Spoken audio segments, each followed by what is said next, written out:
En 2017, sur le volet Réunion Métropole, les choses ont évolué normalement, les choses se sont passées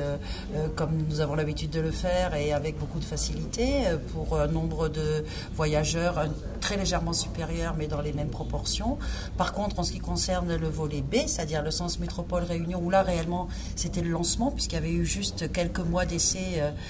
en 2016, mais c'était 2017 où ça commençait réellement. Là, il y a eu de grosses demandes et notamment en matière de remboursement parce qu'au début,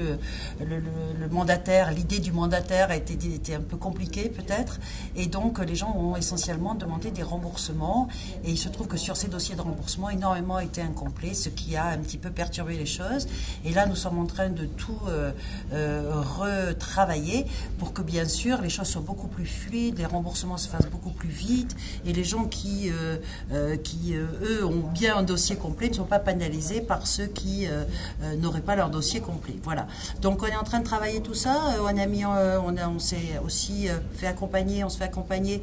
par un cabinet qui va répondre aux appels téléphoniques à des heures du fait du décalage horaire qui permettront aux métropolitains d'avoir quelqu'un au bout du fil parce que là c'est un peu compliqué pour nous bien sûr. On a mis un tutoriel en ligne pour expliquer comment il fallait faire les documents de remboursement et puis surtout on va mettre en place un dispositif qui va permettre aux Réunionnais lorsqu'ils seront à la Réunion en vacances de venir nous voir, de faire le dossier et puis ensuite quand ils rentreront en métropole, simplement de renvoyer la carte d'embarquement. Il y aura des fils prioritaires pour pas qu'ils passent plusieurs heures dans nos guichets alors qu'ils sont en vacances bien sûr, mais je pense que ça sera infiniment plus simple et pour eux et pour nous de travailler ensemble sur comment on remplit le dossier de remboursement. Voilà, qui n'est pas très compliqué mais où je le répète ce sont des documents extrêmement précis qu'il nous faut et c'est cela et pas d'autres et des fois on a du mal à faire comprendre que réellement les documents doivent être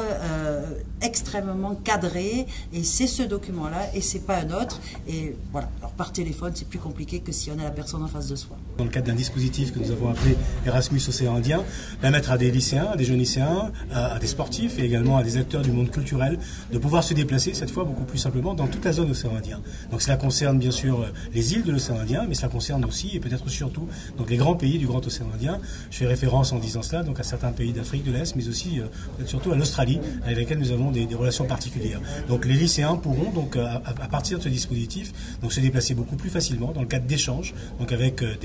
d'autres lycéens de ces pays et donc être dans un mouvement qui est celui que nous avons voulu créer, qui est celui d'ouverture de la Réunion et d'ouverture des Réunionnais sur le monde et sur l'espace du Grand Océan Indien.